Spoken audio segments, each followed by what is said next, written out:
Iniciando aqui mais um Trash Talk, agora para abordarmos a temática do inferno, tão pedida por muitos ouvintes, que pretende-se, infelizmente, na atualidade, omitir, não é, dos catecismos, trocar por exemplo, Mansão dos Mortos, de eufemismo a eufemismo para encobrir a gravidade da situação de quem vai para lá.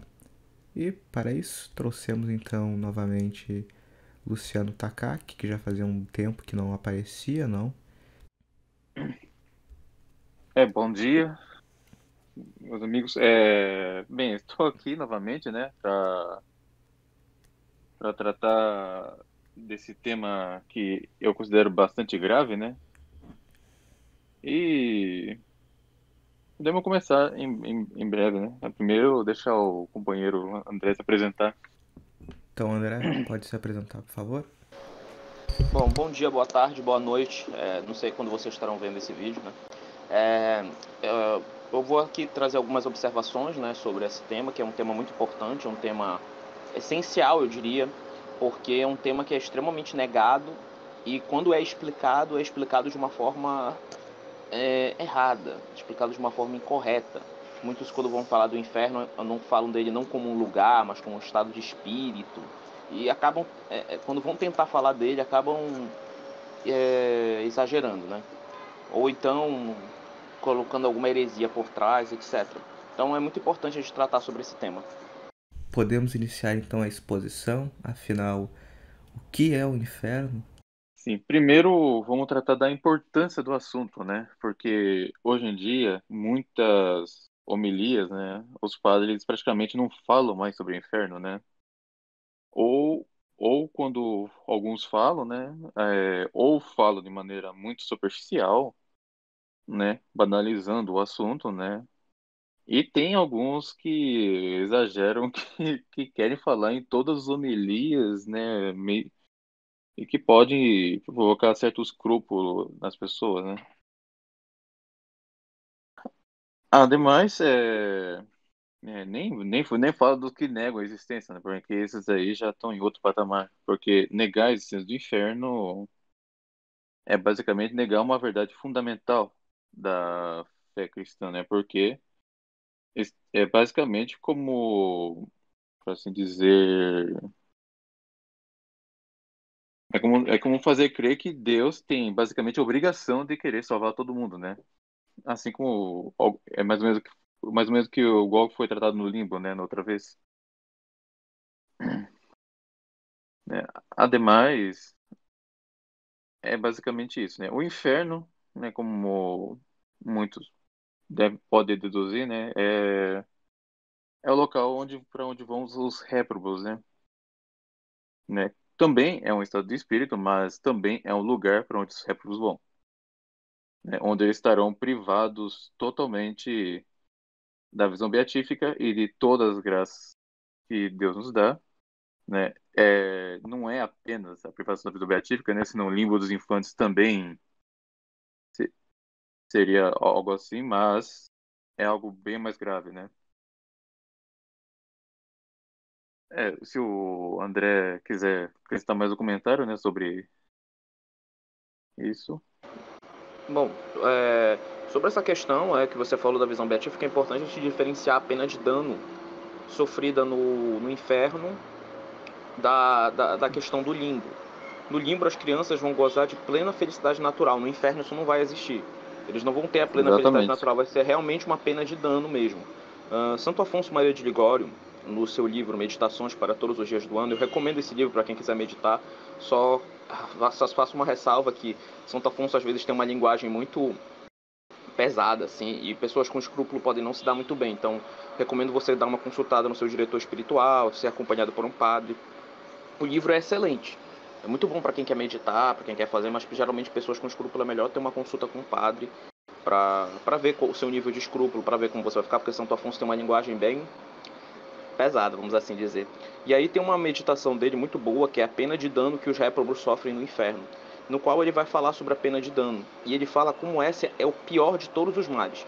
Lá ele cita Santo Agostinho, que Santo Agostinho diz que se por acaso por acaso o inferno fosse do mesmo jeito, mas os réprobos pudessem ver Deus, o inferno deixaria de ser inferno e se tornaria um paraíso. Tamanha é a importância dessa visão de Deus, né? Então, Santa Catarina de Gênova, também citada por Santo Afonso, perguntou uma vez para o demônio quem ele era. E aí ele respondeu: eu sou aquele que está privado do amor de Deus. Então essa é a pior pena que pode sofrer.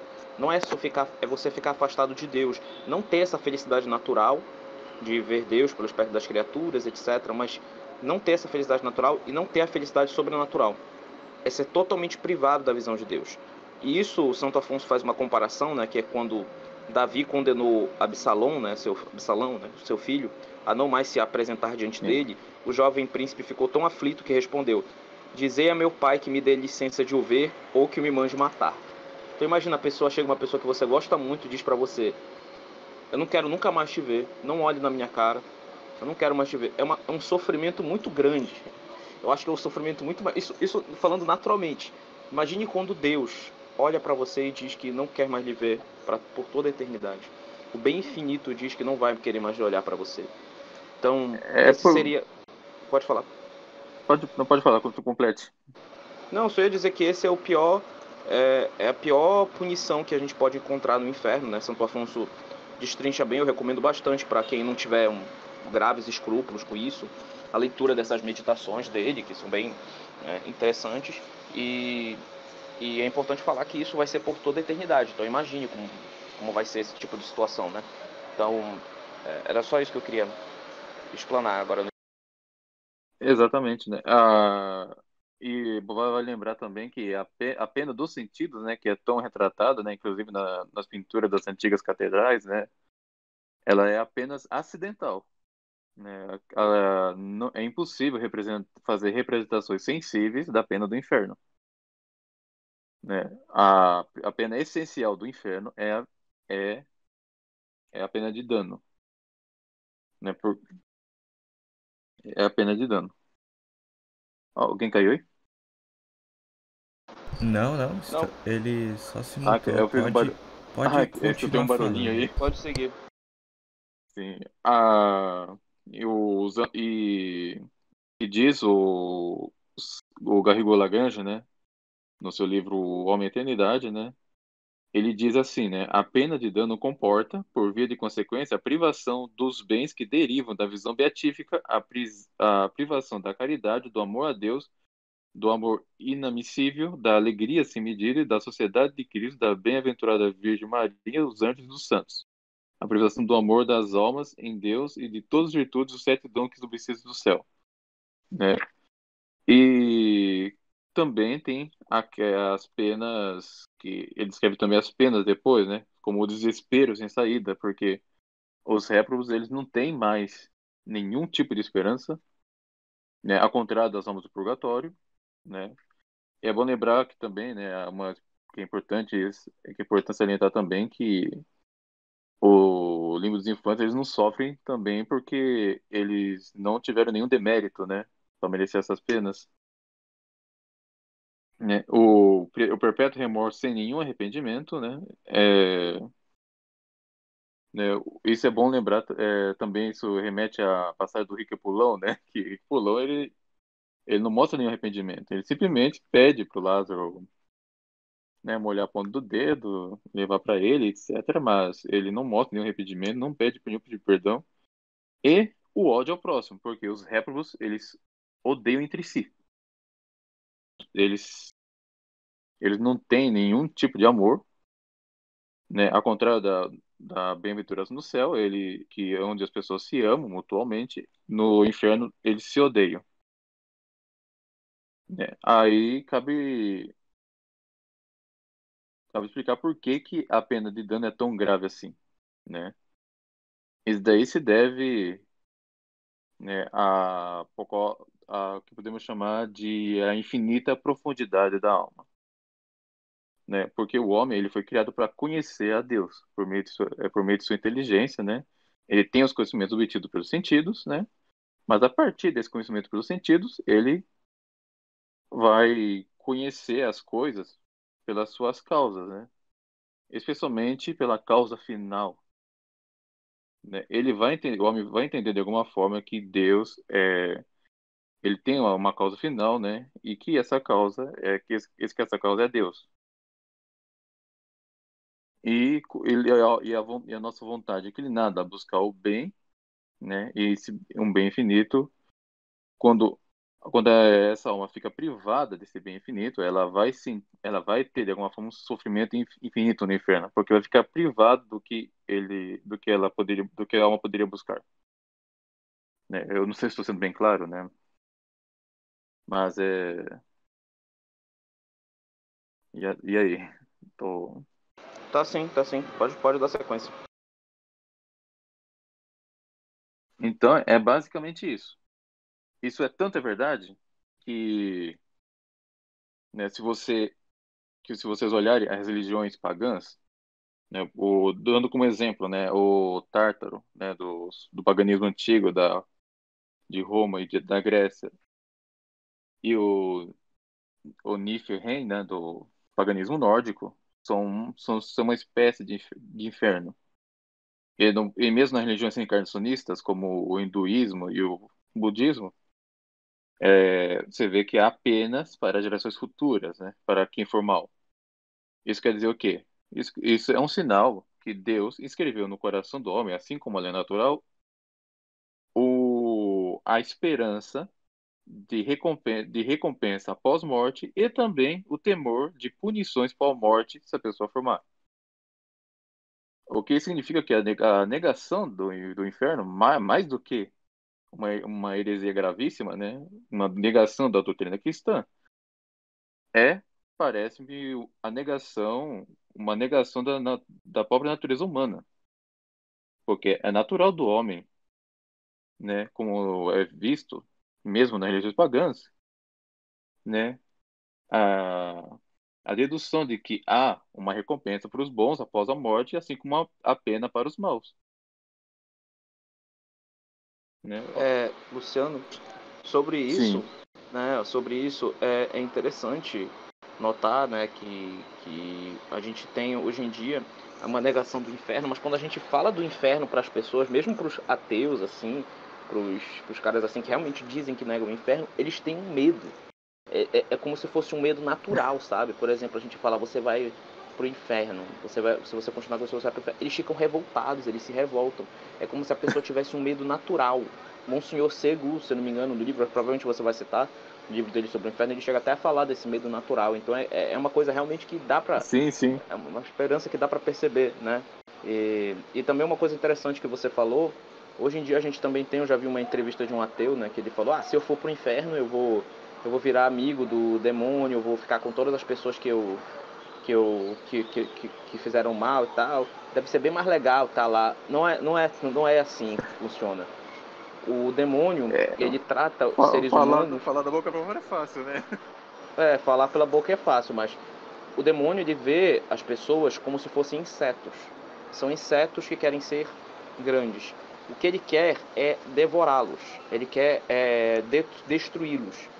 Então ele está enganando, ele ilude a pessoa. É como uma serpente propriamente dita. A serpente ilude, Sim. engana pela sua sorrateira, né? Ela é extremamente sorrateira e ela quer devorar esses homens. Então o demônio não vai virar seu amigo. O demônio te vê como um ser inferior. Ele te vê como um inseto. Ele quer te Com devorar. Ele quer te desprezo, fazer né? mal. Ele te vê com desprezo. Ele vai te fazer sofrer. É isso que ele quer. Ele tá te enganando, dizendo que esse bem, essa modernidade aqui é um bem, para você ser atraído para ele te devorar. É isso que você está fazendo. Você está indo para a boca de um monstro. E, e, e, e como você falou, no inferno você vai ser odiado. Você não vai encontrar os seus amigos lá, e aí vai encontrar com eles, e aí vai ficar, nossa, foi muito legal quando a gente violou a lei de Deus. Não, isso não vai acontecer. Você vai odiar os seus Eu acho que amigos. o inferno é uma espécie de open bar, né? Uma coisa assim. É, né? Uma Isso é uma danceteria, ilusão. não sei. Isso é uma ilusão demoníaca. Isso é uma ilusão demoníaca. O demônio faz essas ilusões para as pessoas pensarem que o inferno não é tão ruim assim e atrair eles para ele, né? É isso que ele quer. O que o demônio quer é perder o ser humano. Ele odeia o ser humano. Ele quer destruir o ser humano. E ele não é, ele não tem, isso não vai acontecer, entende? Então, essa visão de muitos ateus tem, alguns cristãos mais liberais, vamos assim dizer, também às vezes tem esse tipo de visão. Essa visão não existe. O que vai acontecer é que você vai se odiar no inferno, você vai ver a imagem de Deus em si, você vai odiar essa imagem de Deus em si, porque você vai ver tudo que você poderia ter sido, tudo que você poderia ter alcançado e você não conseguiu, e você vai olhar as pessoas que estão do seu lado e que você cometeu o pecado e você vai começar a odiá-las porque elas pecaram junto com você. Então, Exatamente. Esse daí é uma das. Faz parte da pena de dano, né? Esse remorso sem nenhum tipo de limite, né? De ficar relembrando que a pessoa, o que poderia ter feito, que não fez, né? E isso nos remete também, né? A o quão é fácil para o inferno. Porque hoje em dia, com essa visão romântica, romantizada que temos do inferno, que temos não, né? Que muitos têm do inferno. As pessoas acham que para ir para o inferno é necessário fazer uma coisa muito grave, sei lá, matar alguém, roubar, estuprar, entrar na maçonaria, coisa desse tipo aí, né? Só que para ir para o inferno é muito fácil, né?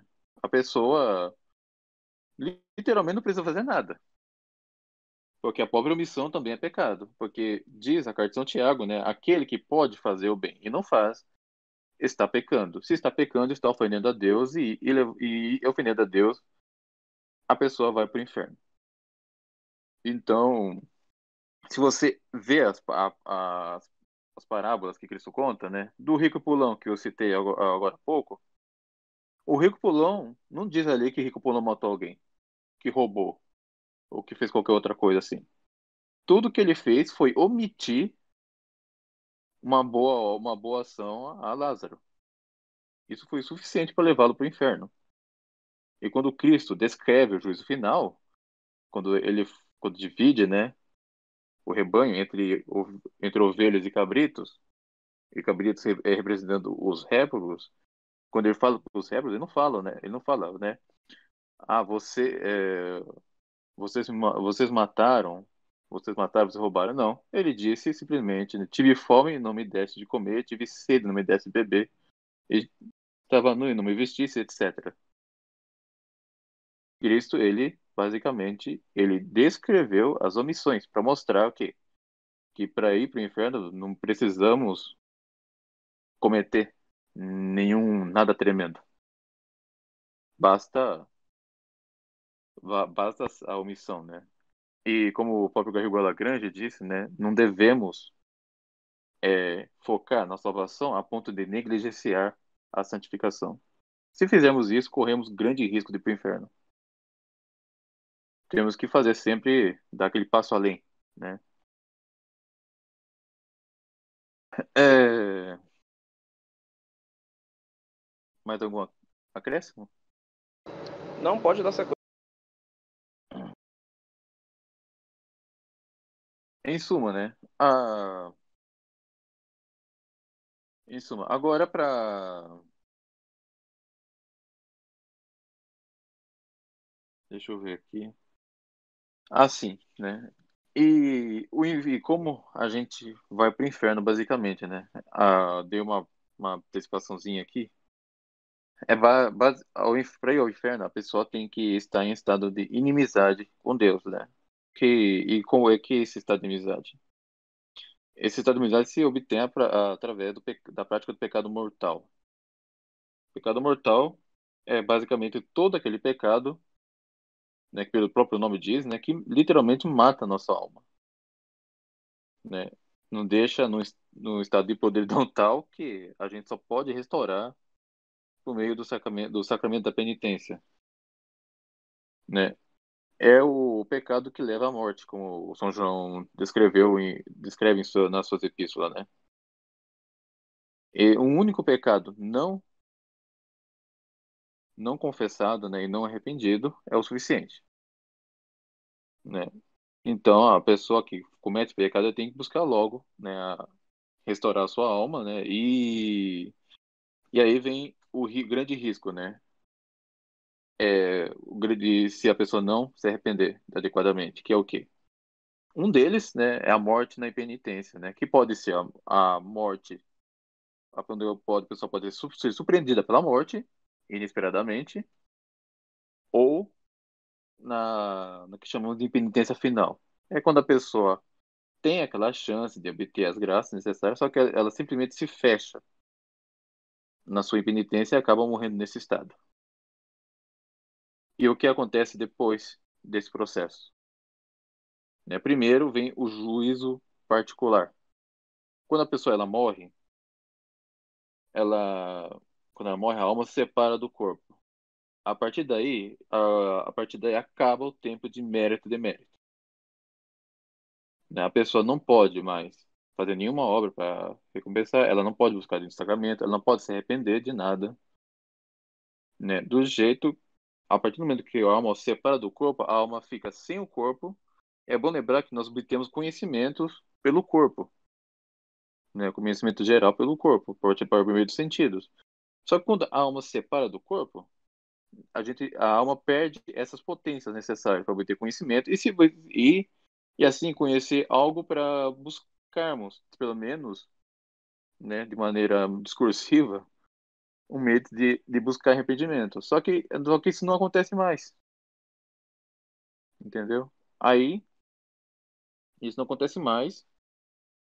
E o que acontece? A pessoa, ela vai morrer nesse estado, ela vai se encontrar nesse estado e ela vai se ver como ela realmente é. Porque antes, quando a pessoa estava viva com o corpo, ela mesma estava meio que encoberta por um véu. Esse véu é desfeito. Ela se vê nesse estado de impiedade, né? E nesse momento a pessoa nesse momento é feita a sentença, que é imediata. Imediata não só porque Deus é onipotente e onisciente o suficiente para fazer o julgamento perfeitíssimo no instantâneo, mas porque a própria pessoa, nesse estado, ela já vai aceitar essa sentença. Ela vai ouvir a sentença por meio de uma iluminação intelectual, no mesmo instante da morte. Então a gente tem que parar com aquela coisa lá do Alto da Compadecida, né? Que chegar lá, a gente vai chegar, aí vai chegar um julgamento, aí vai chamar Nossa Senhora, aí vai fazer tipo dando de ideia. É que o pessoal ouve muito que a Nossa Senhora é a nossa advogada, e o pessoal quer levar o pé da letra mesmo, né? No sentido mais literal possível. Né? Ai, mas é basicamente isso. A pessoa, ela vai aceitar a punição. Não significa que ela vai gostar, obviamente, né? Mas dentro do seu estado de inimizade com Deus, ela vai aceitar essa punição, né? Né? E segundo Santo Tomás, né? Há uma espécie, desse mesmo instante acontece uma medida de balança, né? É como se o demérito fosse uma espécie de peso que vai afundar a pessoa para baixo, né? E o mérito fosse uma espécie de leveza que vai levar para cima, né? Obviamente, quando a pessoa tem, dentro dessa balança, tiver mais méritos, a pessoa vai subir. Se tiver muito demérito, a pessoa vai descer, né?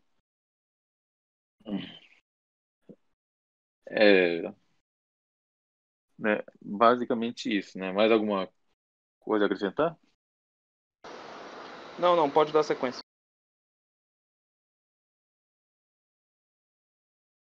Né? A, é bom lembrar, então, a penitência final, né, que eu citei, né, são 6 pecados contra o Espírito Santo, né? É a objeção do pecado, a presunção da salvação sem merecimento, né, o desespero da salvação, a negação da verdade conhecida e a inveja da graça fraterna, né? Esses 5 pecados, eles podem ser revertidos com o tempo, né? Só a impotência final que não, porque a impotência final, como o nome já diz, né, é a pessoa morrer nesse estado, né? Quando a pessoa morre nesse estado, ou ela vai ser presunçosa demais e achar que não vai encontrar nada do outro lado, ou acha que vai se salvar sem nenhum merecimento, né? Ou ela, ou ela vai simplesmente morrer no desespero e nesse desespero ela vai acabar culpando a Deus, né? Pela pelos seus juízos supostamente severos E vai ver os seus pecados não como uma ofensa a Deus, mas como uma espécie, ou como uma causa de sua condenação. E assim, ah, Eu queria citar, eu queria citar um caso, né, que aconteceu, né, sobre essa questão, que é bem interessante. Certa vez, época que eu ainda frequentava o Novos Ordo, né, eu fui para me confessar numa capela de Novos Ordo, né, e estava tendo uma coisa de um diácono lá. E esse diácono, eu acho que era uma adoração. E o diácono estava sim, falando, a forma que ele falou foi como se, tipo assim, as pessoas que estão fora da igreja têm uma chance maior de se salvar porque estão em ignorância do que a gente que está na igreja e tal. Aí, pensando aqui, eu fico, por que eu estou indo me confessar, então? Qual é o papo? O que está acontecendo? é, Então, a gente fica... isso, na verdade, é uma coisa muito comum no mundo moderno, né? Que é essa questão de você achar que porque a pessoa... É melhor deixar a pessoa em ignorância, porque ela é cobrada menos, porque... Mas não. Além do pecado contra o Espírito Santo, tem os pecados contra o Pai, né? Que são os de fraqueza, e os pecados contra o Filho, que são de ignorância. Justamente esse pecado de ignorância é uma ignorância culpável, né? E, exatamente. que a gente não pode dizer esse tipo de coisa. Ou então você pega, por exemplo, os maometanos, dizer, não, mas os caras, eles estão numa falsa religião, eles não sabem. Como a gente vai, como a gente vai dizer que eles estão condenados? Sim, porque existe a lei natural. Todo que comete um pecado contra a lei natural, peca, né? Eu fiz um artigo para o Salve Roma, que é na época da treta que a gente teve contra os orientais, que foi um tanto quanto grande, né? Que é possível haver santos cismáticos, foi bem grande, é possível haver santos cismáticos, né? Que eu falo sobre a questão do Gregório de Pala, mas é muito bom, eu coloco umas citações lá sobre que é só necessária a salvação dentro da Igreja Católica, etc.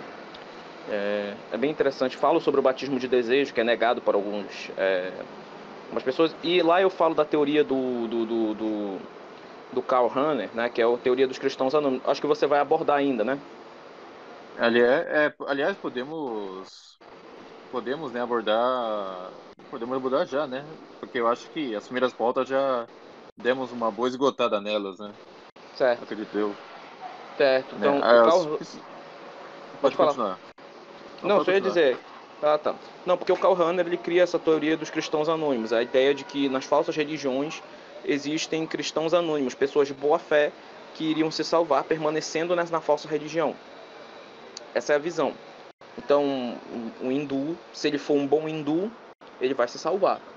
O muçulmano, se ele for um bom muçulmano, ele vai se salvar. Então, essa questão das falsas religiões que pega o batismo de desejo implícito, né, que é aquele que a pessoa não tem consciência do batismo, não sabe a necessidade do batismo, e usa ele para legitimar isso. Essa visão é contrária à fé católica, eu elenco aqui os motivos por quê. Primeiro, pagãos sem batismo, hereges e cismáticos conscientes, ou seja, conscientes que têm consciência, não têm a graça santificante, que é o que permite a vida de Deus na alma. Isso mostra pelo documento de Eugênio IV, que eu coloco lá em cima, que ele diz que nem pagãos, nem judeus, nem hereges, nem cismáticos encontrarão a salvação fora da Igreja Católica. Ora, sem a graça santificante, a pessoa torna-se um membro morto e não pode lucrar méritos para a vida eterna. Ou então nem membro, né, porque não tem o batismo. Segundo, a fé é uma virtude que ou você tem, ou tudo ou não tem nada. Se você nega um só preceito de fé, por menor que seja, você não pode ser santo, pois um santo não pode errar contra a fé. Aí os caras argumentam casos de Santo Tomás, que errou pela Imaculada Conceição, etc. Mas o que Santo Tomás negou por certo tempo a Imaculada Conceição, um tempo que o dogma ainda não havia sido definido, não estava clara, a discussão existia na época. O verdadeiro pensamento da igreja ainda não tinha demonstrado. E o principal fator, que é o terceiro, é que o batismo de desejo implícito é uma exceção, não é uma regra. A galera quer transformar o batismo de desejo implícito, a salvação por ignorância invencível, como uma regra.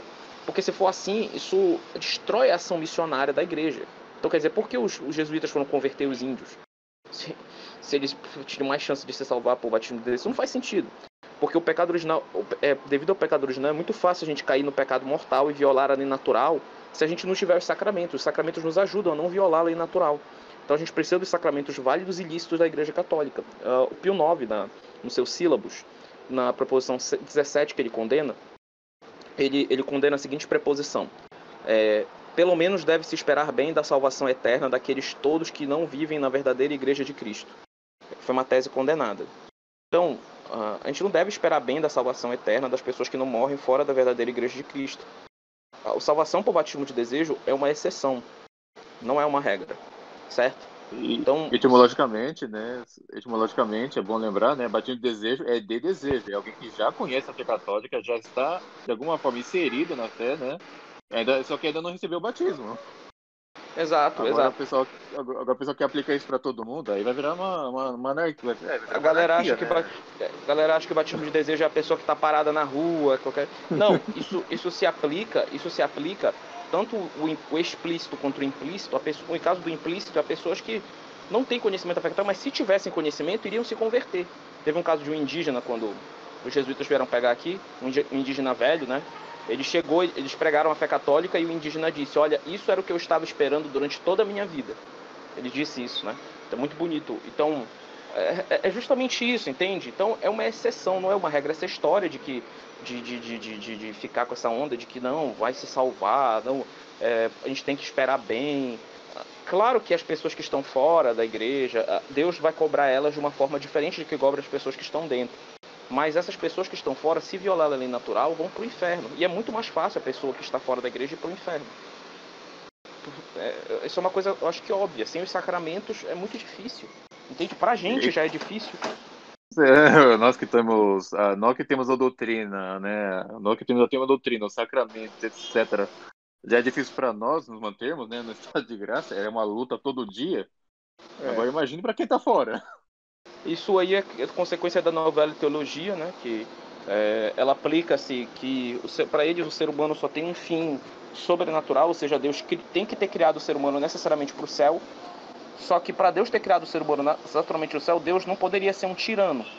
Porque se Deus tivesse ferido a natureza humana a ponto que ela não pudesse se realizar, Deus seria um tirano. Ora, para a natureza alcançar o fim sobrenatural que é o céu, ele precisa da graça santificante. Mas se tivesse seres humanos que não têm a graça santificante, então Deus seria um tirano, porque Deus não daria para a natureza humana a capacidade dela realizar o seu fim. Então, como para eles só existe o fim sobrenatural, então para eles todo mundo tem que ter a graça santificante, ainda que ela esteja escondida, ainda que ela esteja incipiente. Existe um padre famoso aí, que no site dele, ele tem uma visão um pouco da nova liturgia, ele coloca com essas mesmas frases, ele trata como se a graça santificante existisse nos pagãos, só que ela está adormecida, incipiente. Ora, é a consequência lógica, se todos têm a graça santificante, então ninguém vai ser condenado. Essa é a apocatastasis, é a ideia de que todos vão se salvar no fim. Isso inspira pensamentos como de Hus von Balthasar, que tem aquela esperança do inferno estar vazio. Ou seja, se todos têm a graça santificante, então ninguém vai ser condenado. Essa é uma coisa absurda. Mas sim, Luciano, pode continuar o comentário sobre isso. Eu só queria acrescentar. Sim, né? Inclusive, a pauta sobre a salvação ou não fora da igreja, né? Entraria mais ou menos onde a gente está agora, né? Nós estamos, de alguma forma, debatendo, né? É interessante, né? Essas doutrinas, né? Que esperar que o inferno está vazio ou que o inferno não é eterno, que é uma heresia originista, né? Que surgiu na época de Orígenes aí, né? Ela tem consequências muito graves, né? Por quê? Porque se o inferno não é eterno, né? Por exemplo, então a rebeldia dos ímpios é o que vai prevalecer, né? Eles podem se revoltar no inferno, porque cedo ou tarde eles vão sair de lá. Então, se é assim, então para quê? Nós nos esforçarmos, né? Nós batalharmos em cumprir os preceitos e tal, né?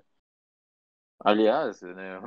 Se o inferno não é eterno, né? Eu não sei porque o Orígenes fez aquelas penitências que são indescritíveis por aqui, né? Sim, pois é. Então, inclusive, né, convém também dizer, né, por que que o inferno deve ser eterno, né? Por uma razão muito simples, né? Porque se a misericórdia de Deus é infinita, né, para com os bem-aventurados, né, para quem se arrepende dos seus pecados, etc., né, Deus mostra a sua infinita misericórdia, é com razão que Deus também vai mostrar a sua infinita justiça, né? O esplendor de sua infinita justiça para quem for mal. É algo muito lógico isso, né? E fora que se Deus não aplicasse a pena eterna para as pessoas, para os ímpios, como eu já disse, né? Então a rebeldia dos ímpios ia prevalecer, não ia ter justiça nenhuma. Então convém que Deus aplique a pena eterna.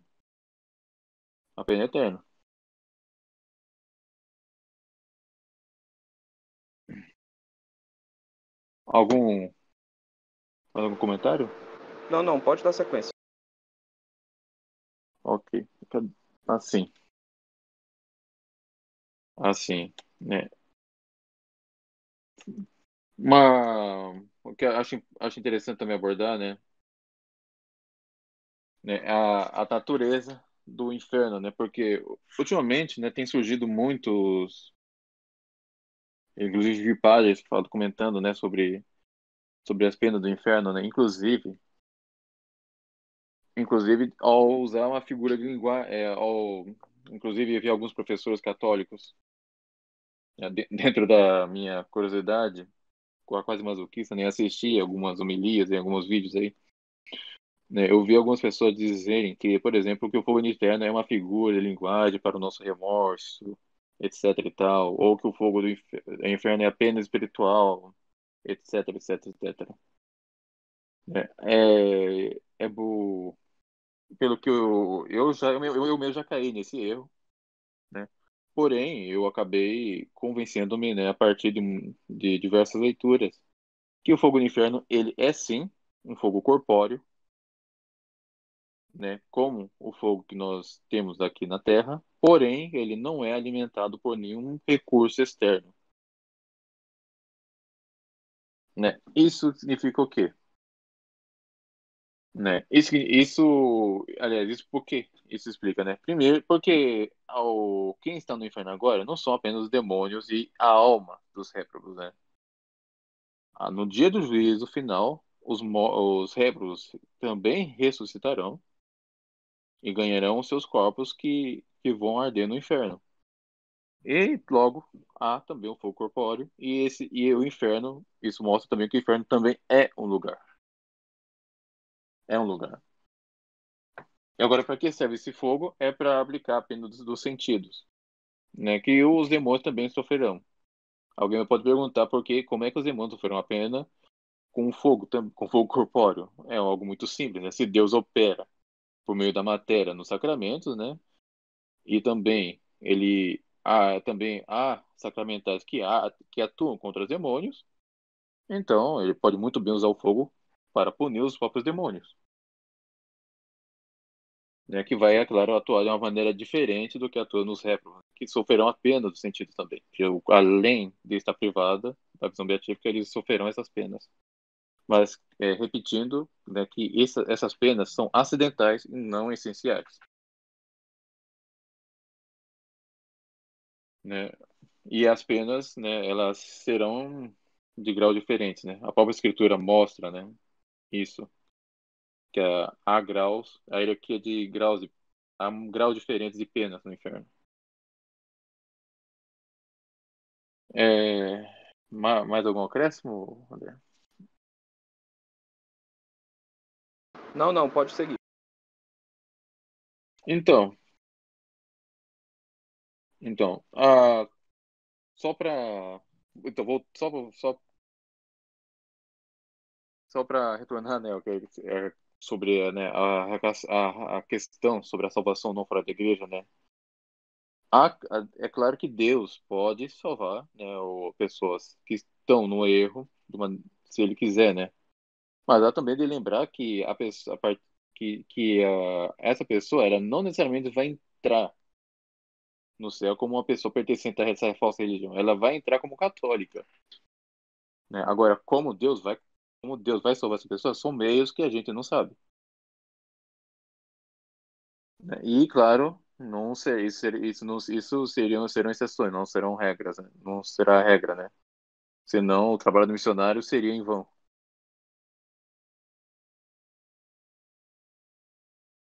né? Pode falar. Assim, o São Francisco de Xavier, ele dizia que ele pegava e queria agarrar o pescoço de todos as pessoas, todos os caras das universidades da Europa, dizendo: olha, por culpa de vocês estão aí perdendo tempo, se vocês se tornassem missionários, vocês poderiam salvar muitas almas. Quer dizer, ele tinha esse zelo missionário, essa questão que ele sabia que muitas das pessoas estavam indo para o inferno por causa disso, né? Porque não estavam se convertendo à verdadeira religião. Ele tinha esse zelo missionário para observar. Quer dizer, você está dizendo que o santo estava errado. Exatamente. Tem um episódio do São Francisco Xavier, inclusive, né? Quando ele veio aqui no Japão, né? Na província de Kagoshima, quando ele narrou a história, né? De que o capitão do Junco, que o trouxe para cá, né? Que tinha apelido de ladrão, né? Esse cara, ele faleceu, né? Na viagem, né? Ele escrevendo sua carta, né? E o ladrão, né? O capitão do Junco que o trouxe para cá, né? Ele morreu, né? E ele falou, né? E ele foi bom para conosco. Porém, infelizmente, não podemos ser bom para com ele, porque infelizmente ele preferiu morrer nas suas superstições e agora sua alma está no inferno. Né? Esse daí é um caso extraordinário, né? Porque provavelmente esse Capitão Juca deve ter morrido numa situação muito séria para o São Francisco Xavier ter tanta certeza, né, da condenação dele. Eu acredito que ele deve ter negado o batismo pouco antes de morrer, com certeza. Né? Não tenho outra hipótese, né, para essa certeza dele. E também, claro, né, tem os seus dons, né, que Deus deu a ele, para ele ter essa certeza, né. É, agora, agora também há especulações, né, sobre quantos serão condenados, né, ou serão salvos, né. Esse daqui, há diversas visões, né. Há visões que são extremamente rigoristas, como o do São Leonardo do Porto Maurício, que acho que uma quantidade ínfima, né, de pessoas serão salvas só, né, a esmagadora maioria, ou quase a totalidade, serão condenadas, né. Há a visão de que uma maioria significativa, né, mas não tão total quanto a do São Leonardo, que, que é a qual eu costumo aderir, né, que é a da maioria dos santos, que é, e há os que acreditam numa maioria de salvos, né, que podemos citar o Rojo Marim, né, inclusive eu tenho aqui o seu livro Se Salvam Todos, né? Que ele defende até de que haverá uma maioria de salvos. O Padre Faber e o Castelã, eles são também dessa teoria. E há essa teoria bem ingênua, né? Beirando a heresia, que podemos chamar teoria universalista, né? Do Wilson Balthasar, né? Por exemplo, que diz que devemos esperar o inferno vazio. Obviamente, essa visão é inadmissível, né? O Rui Marim, ele ao elaborar essa tese de uma maioria de salvo, né, ele tem, né, os seus argumentos, né, ele elabora bem a sua teoria, né, ele acha que entre aspas, né, uma maioria de condenados pode parecer uma espécie de derrota de Deus para Satanás, né, uma derrota entre aspas. Né? Eu acredito que não, né? Porque o esplendor da justiça de Deus, né, não vai se manifestar também na condenação dos ímpios, independente se for maioria ou não, porque é a justiça de Deus se manifestando ali. E bem, eu acredito que a própria realidade mostra que não parece que a maioria será salva, a não ser, obviamente, que Deus faça algum milagre extraordinário no final. Né? Mas pelo que nós estamos vendo, não é o que parece. algum... Não, só que realmente, pelo que a gente vê na realidade, né, é meio complicado, né? Até porque agora, principalmente, que a ação missionária da igreja diminuiu enormemente, né? Por causa do que aconteceu no Concílio Vaticano II. O Islã cresce enormemente no Oriente Médio. As pessoas hoje em dia que se dizem católicas defendem coisas contrárias à fé católica, praticam atos contrários à fé católica. Eu, sinceramente, eu tenho a posição mesma posição que você, né, que é a maioria, mas que não é a larga maioria. Mas vendo essa realidade é muito difícil não ficar com a posição que é a larga maioria. Sinceramente, porque realmente é complicado. A gente até estava falando aqui que antes que Santo Agostinho tinha uma visão que era a larga maioria, né? Que seria condenada. Sim. A gente disse que se ele vivesse hoje em dia, ele ia dizer que quase todos iam ser. Porque hoje tá complicada a situação. Ele quase todos os santos antigamente, né? Especialmente na época dele, né? Se São Leonardo de Porto Marista visse, então aí ele pensou, meu, quer saber? É quase 100% mesmo. Né? É meio complicado, cara, porque é o Concílio Vaticano II, inclusive, né? Ele elogia, faz elogia às falsas religiões, né? Como o budismo e o hinduísmo, né? Eles tentam ainda fazer uma ressalvinha, né? Naquele parágrafo ali, que ele fala do hinduísmo e do budismo, mas o estrago já foi feito. Né? Elogios ao Islã e ao judaísmo, né? Inclusive, né? Eu vi uma imagem, né? Meio que para comemorar o encontro de Assis, aquele desastroso encontro de Assis, né? Que teve, só foram dois, né? Com João Paulo II e Bento XVI. Eu vi uma ilustração, né? Daquele episódio em que São Francisco de Assis ele aparece encontrando o sultão que ele encontrou lá, né? Só que o pessoal esquece que ele encontrou o sultão não para rezar junto com ele, mas sim para convertê-lo, né? E ele próprio disse pro sultão, né? Se converta, vai dar no inferno. Resumindo grosseiramente, né? O que ele conversou com o sultão foi mais ou menos isso, né? Infelizmente é o que não se vê mais agora, né? Aliás, né, é bom lembrar que a nossa própria salvação, né, é a razão de nós estarmos é uma das razões de nós estarmos dentro da Igreja Católica, né?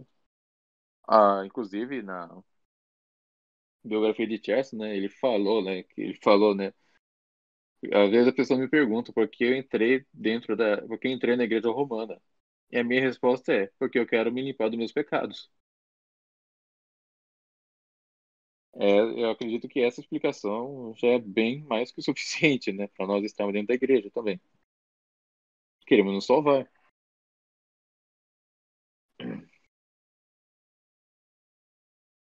Mais algum comentário? Não, não. Pode dar sequência.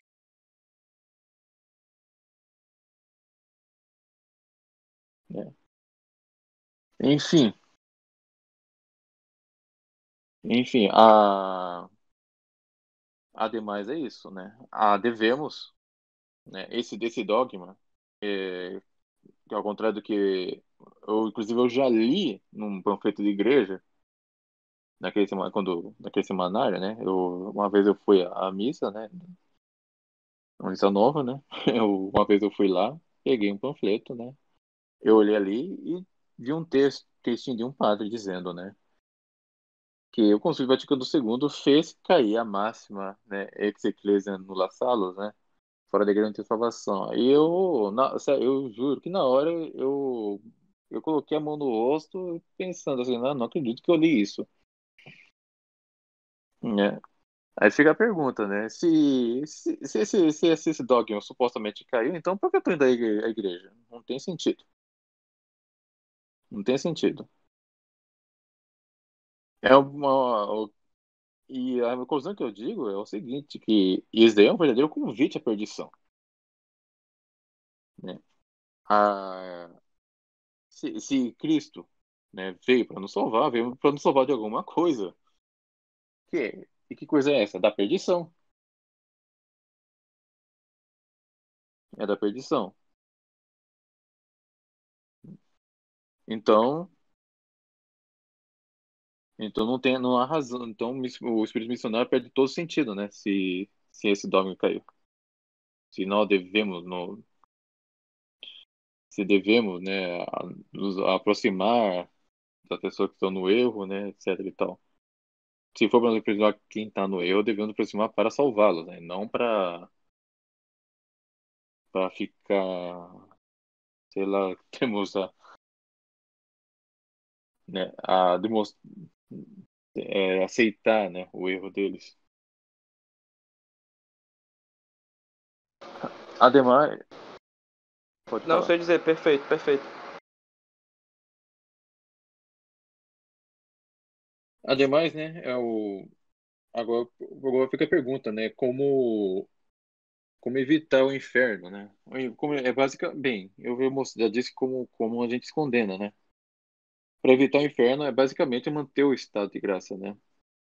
Quando Pedro estava andando sobre as águas, né, para ir até Cristo, né? Ele vê aquele vento, né, que é o símbolo das tribulações que o fizeram afundar. Então, cabe colocar aqui a questão, né? Pedro, ele tinha, né, a liberdade de não pedir ajuda a Cristo? Ele tinha. Se ele não pedisse, ele ia afundar. Ia afundar e ia perecer. Então, como ele se salvou? Ele recorreu a Cristo, né? Então, para evitar o inferno, basicamente o que nós devemos fazer é isso, né? E manter o estado de graça, né? E se cairmos de pecado, se confessar, né? Não é tão parece não tão difícil, né, evitar o inferno, né? Mas para ir para o inferno é mais fácil ainda, já que não precisamos fazer nem isso, né? E o Garrigou Lagrange, né, ele ensina que não devemos negligenciar, né, a santificação, né, quando buscar uma salvação, né? Não devemos imitar o jovem rico, né, que só queria cumprir os mandamentos e acabou. Tanto é que tanto é que depois que Cristo falou, né, que é mais fácil um rico, um camelo passar pelo olho de uma agulha do que um rico entrar nos reinos dos céus, né? E para buscar a salvação, né, não devemos para evitar o inferno, não devemos ficar somente inertes, né, evitando os pecados mortais, porque os pecados também podem ser praticados por omissão, como eu já disse, né? E obviamente que é o mais importante de tudo, né, mantermos é, sempre dentro da fé católica, porque é só ela que nos garante a salvação. A, saiu dela, bem, já, já pulamos fora da arca, né?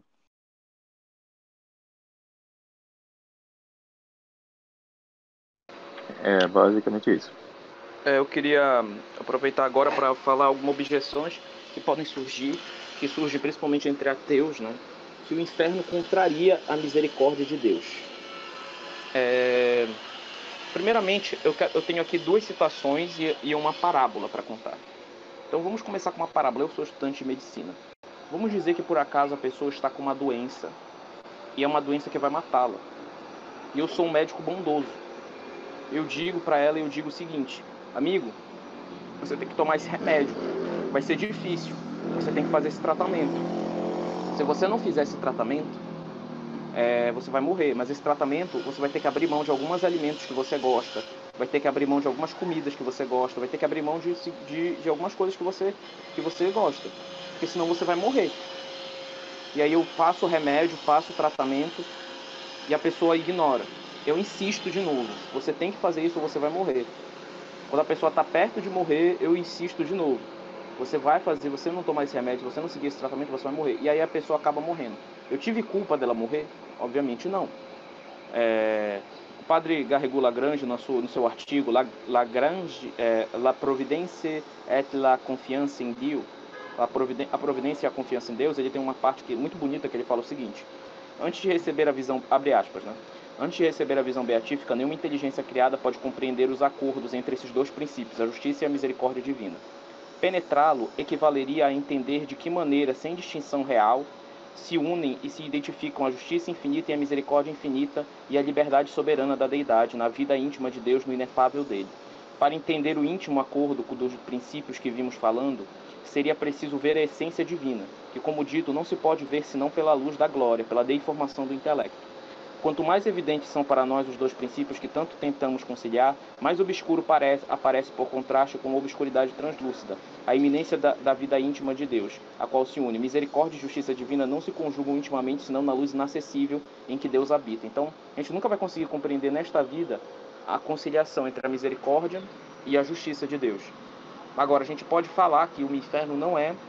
A gente não sabe plenamente, plenamente essa conciliação da justiça e a misericórdia.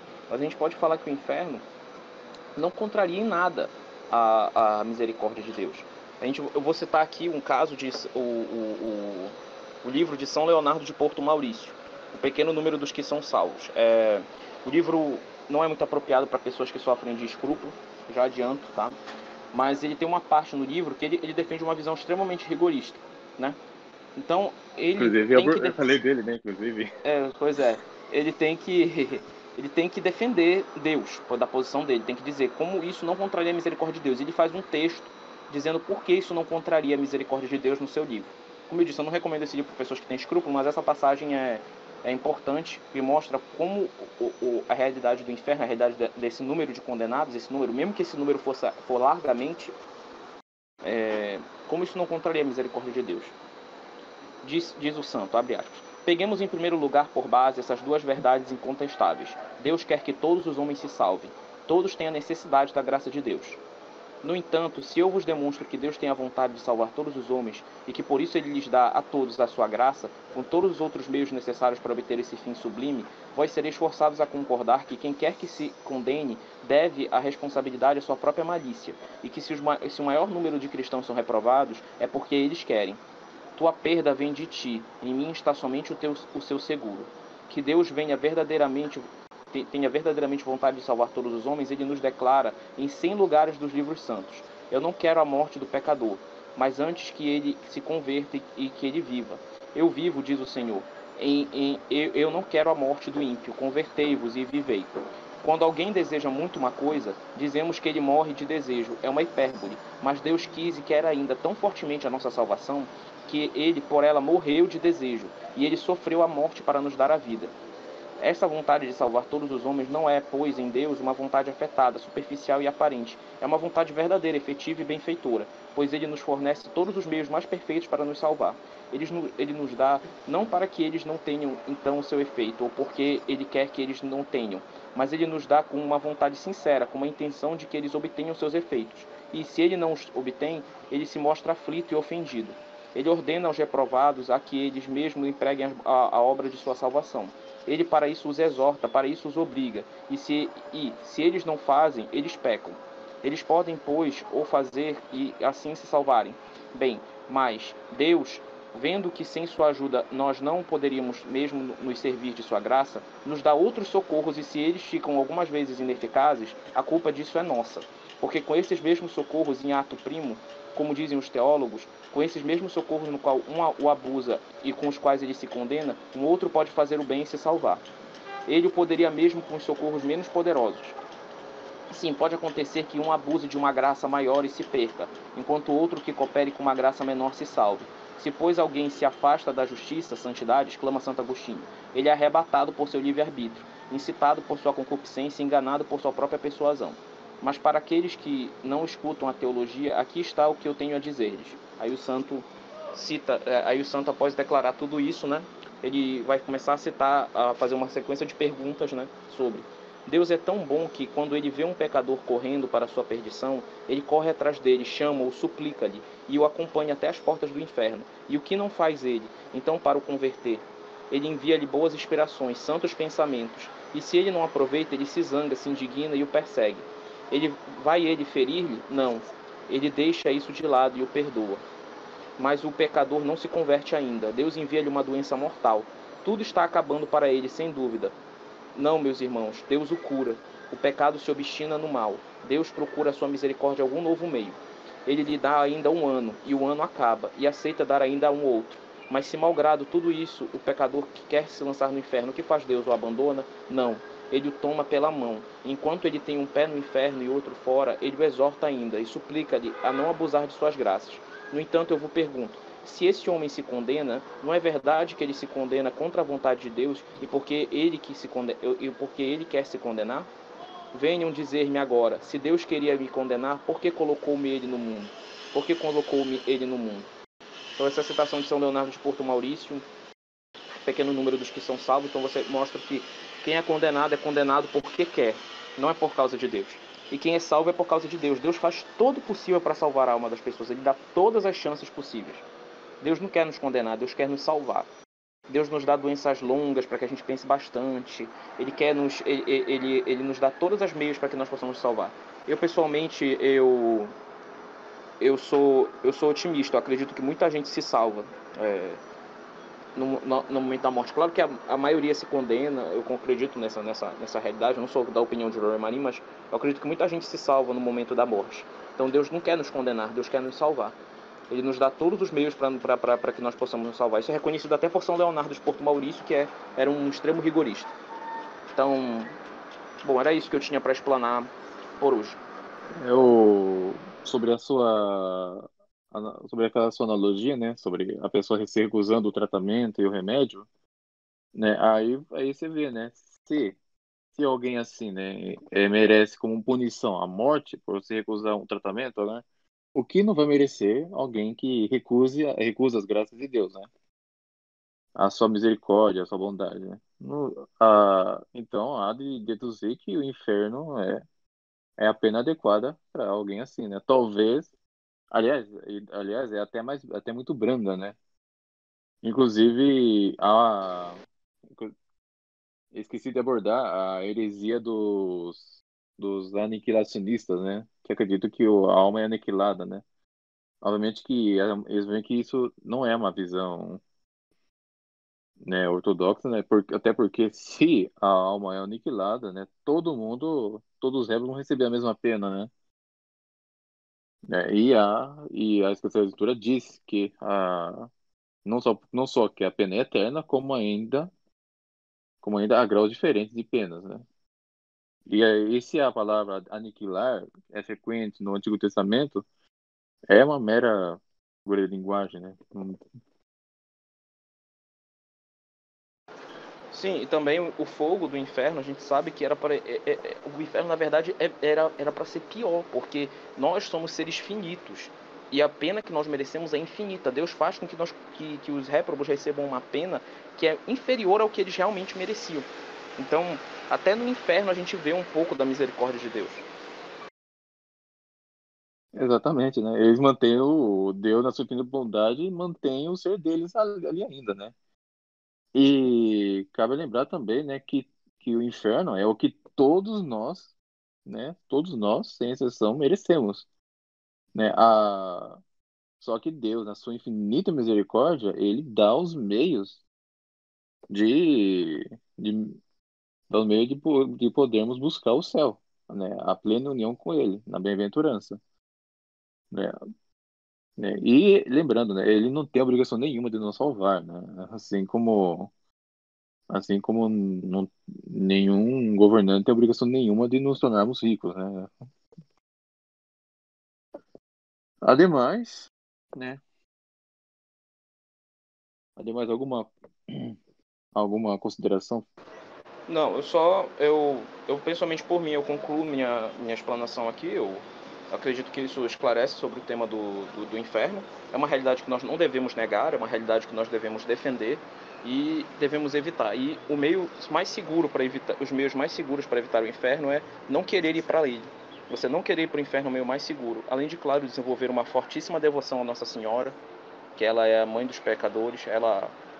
A devoção a ela é um meio eficaz, muito eficaz de sair do inferno. O escapulário também é um meio muito eficaz para não alcançar o inferno. Então, se você não tem um escapulário, procure já tê-lo, né? Aproveitar essa devoção do escapulário, ter confiança em Nossa Senhora, ter confiança em Deus, Lembrar que Deus, para quem é mais escrupuloso, não é um tirano que quer te condenar. Deus quer te salvar. Quando ele condena as pessoas, é porque realmente não tem mais jeito. Ele se sente, inclusive, São o Santo Afonso usa essa...